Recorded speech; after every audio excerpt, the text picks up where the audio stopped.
اتہام لگاتے ہیں، اب بھی وہ پروپیگنڈا چل رہا ہے کہ شیخ کے ہاں شدت تھی۔ شدت آج کے دور میں اصل میں تشدد کہہ دیا جاتا ہے تمسک کو۔ تمسک یعنی قرآن و سنت کی سچی پیروی جو ہے اس کو لوگ شدت سے تعبیر کرتے ہیں، کیونکہ لوگ بدعات و خرافات کے عادی ہیں۔ جو لوگ شیخ کو متشدد کہتے ہیں حقیقت میں وہ ظلم کرتے ہیں۔ یہ ہمارے چھوٹے بھائی کا سوال ہے کہ شیخ ربیع رحمۃ اللہ علیہ کے تعلق سے تھوڑی سی گفتگو فرمائیں۔ اس سلسلے میں ابھی سابقہ ایام میں جب شیخ رحمۃ اللہ علیہ کی وفات ہوئی ہے تو اس مناسبت سے ایک چھوٹا سا خطاب میرے چینل پر میں نے ڈالا تھا، اس کو بھی سن سکتے ہیں۔ علامہ ربیع بن ہادی مدخلی رحمۃ اللہ علیہ، جن کی ابھی 9 اور 10 جولائی کی درمیانی شب میں وفات ہوئی، لمبی مدت سے بیمار چل رہے تھے۔ یہ عالم اسلام کے بہت اونچے مقام پر فائز ایک عالم دین تھے، جن کو جرح و تعدیل میں امامت کا مقام حاصل تھا۔ امام البانی رحمۃ اللہ علیہ کے یہ شاگرد تھے۔ شیخ عبدالعزیز بن عبداللہ بن باز رحمۃ اللہ علیہ، محمد امین شنقیطی اور ایسے ہی دوسرے بہت سے بڑے علماء، شیخ عبد المحسن محمد العباد حفظہ اللہ، ان لوگوں سے انہوں نے جامعہ اسلامیہ مدینہ منورہ میں تعلیم حاصل کی۔ پھر مکہ مکرمہ میں جامعۃ الملک عبدالعزیز سے انہوں نے ماجسٹیر اور پی ایچ ڈی کی ڈگری حاصل کی۔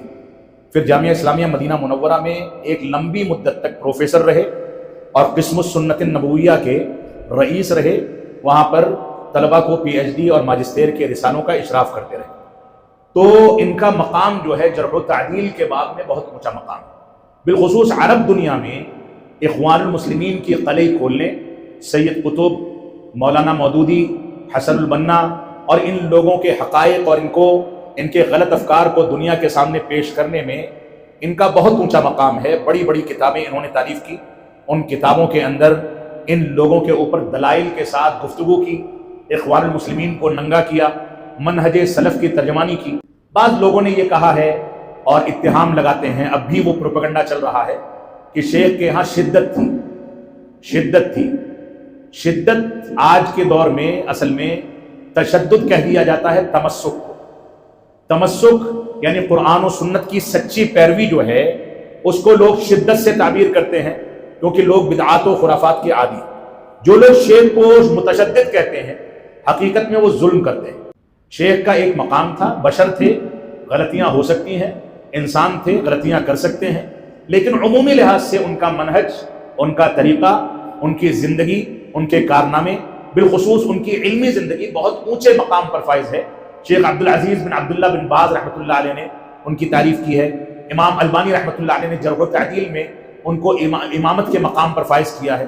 اور ایسے ہی شیخ مقبل بن ہادی وادعی، شیخ صالح فوزان، شیخ صالح لوحیدان، عالم اسلام کے جو لوگ ستون تھے، ان لوگوں نے شیخ ربیع کے بارے میں جو الفاظ کہے ہیں وہ الفاظ حقیقت میں آب زر سے لکھے جانے کے قابل ہیں۔ اس وجہ سے شیخ ربیع کے مقام کو سمجھنے کے لیے میں یہ کہوں گا کہ جو علماء مقامی طور پر موجود ہیں وہ شیخ ربیع کی، کیونکہ وفات ہو چکی ہے، کسی کی زندگی میں اس کی تعریف کرنا یہ منہج سلف کے خلاف ہے، لیکن وفات کے بعد قرآن و سنت کی خدمت کی بنیاد پر ان کے کارناموں کو دنیا کے سامنے پیش کیا جانا چاہیے۔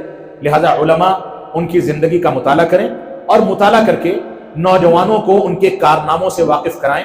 یہ رب کائنات کا فضل و کرم ہے کہ میرے والد گرامی علامہ عبدالحمید صاحب رحمانی رحمۃ اللہ علیہ ان کے ساتھیوں میں سے تھے، اور Abul Kalam Azad Islamic awakening centre اور جامعہ اسلامیہ سنابل کی تاسیس میں شیخ ربیع مدخلی رحمۃ اللہ علیہ کا بہت اونچا کردار رہا ہے۔ خود میرے ساتھ ان کا سلوک اور رویہ بالکل ویسا ہوتا تھا جیسا باپ اپنے بیٹے کے ساتھ کرتا ہے۔